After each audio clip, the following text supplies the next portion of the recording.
réaliser les conditions, à mettre l'étudiant dans les cartons, dans les conditions telles que quand il sort, forcément, il faut opérer en entreprise. Et de ce fait, on lui assure un métier. Parce qu'en réalité, ce qui manque, ce n'est pas l'emploi. Ce qui manque, c'est les étudiants bien formés qui peuvent évoluer convenablement en entreprise. Et nous attaquons d'enseignants depuis le cycle primaire, secondaire et même dans le supérieur, mais aussi mon expérience en tant que praticien au niveau des entreprises. Au niveau, bien sûr, des entreprises nationales, publiques d'abord, et puis ensuite privées. De cette expérience-là, j'ai tiré. Ceci m'a vraiment beaucoup secoué, beaucoup heurté, surtout durant mon séjour au Cameroun. Je recevais à peu près une dizaine de stagiaires par an, mais je me rendais compte qu'ils n'ont pas du tout les aptitudes requises pour pouvoir opérer en entreprise. Or, ceci devait commencer à s'acquérir au niveau de l'école. C'est la raison où je recevais des étudiants, généralement en fin de cycle, et je les préparais en tout cas à avoir toutes les aptitudes, d'abord pour maîtriser leur métier, mais ensuite toutes les aptitudes pour pouvoir travailler en entreprise, surtout l'utilisation des logiciels métiers et des logiciels qui sont utilisés au niveau des entreprises. Le même projet, nous sommes venus au Sénégal pour lancer ESSEN, et voilà, comme je viens de le dire, l'objet social de cette école. Évidemment, on peut se demander pourquoi une école pratique.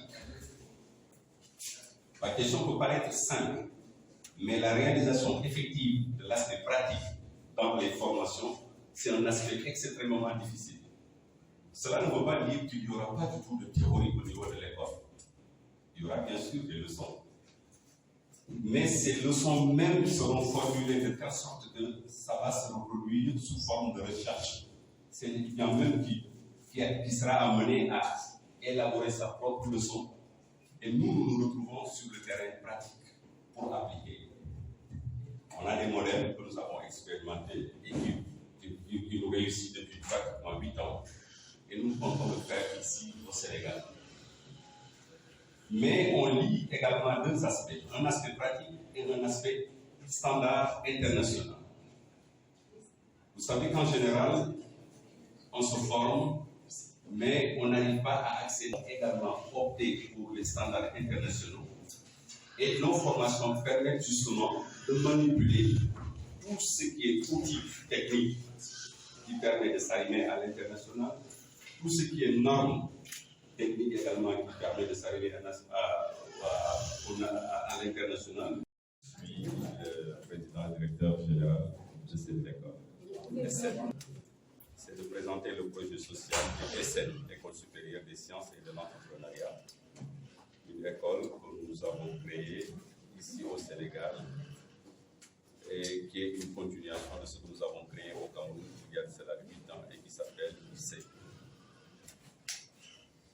Présenter le projet social, notamment sur 2 points importants.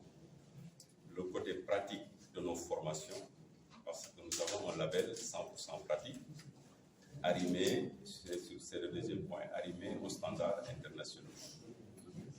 L'innovation, c'est d'abord le fait de se focaliser sur le côté pratique en le transformant avec des projets que nous ne pouvons pas tous lister ici. M. Thiago a parlé tout à l'heure de notre projet Immersion.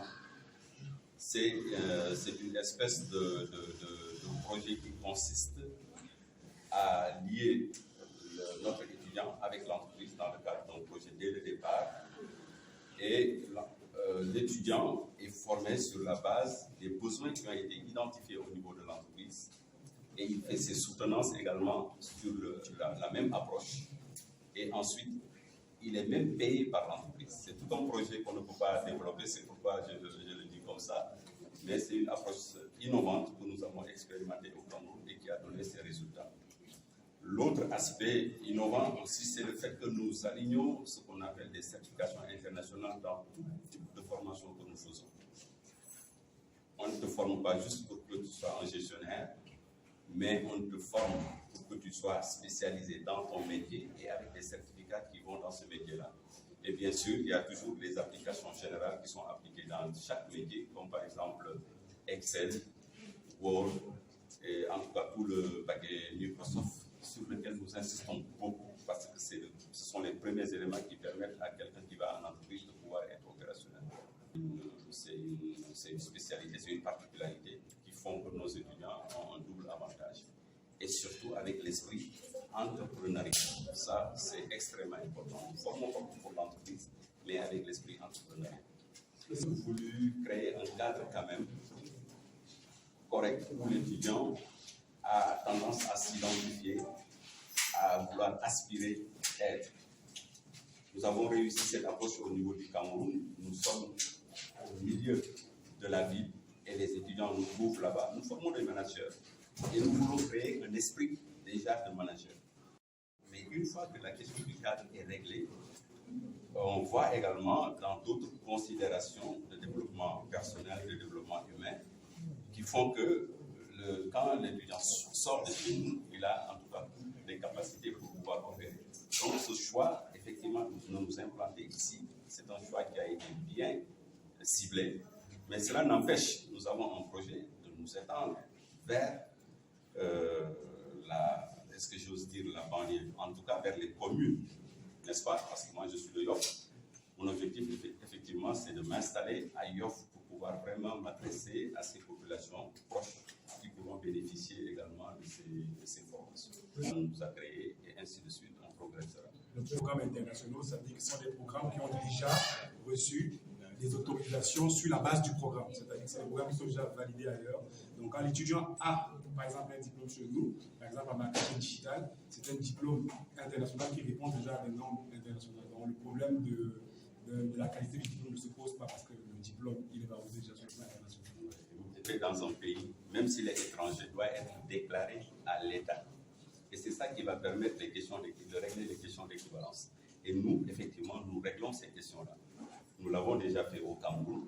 Nos étudiants qui sortent, même avec des diplômes français, étrangers, dans notre école au Cameroun, ont la capacité, ont les possibilités d'aller faire les examens d'État sans problème. S'ils veulent faire une université camerounaise, c'est sans problème. C'est la même chose aussi que nous allons faire au Sénégal. Nos diplômes auront des équivalents et seront acceptés par l'État du Sénégal. Quel que soit le chemin qu'on tracera, on le suivra.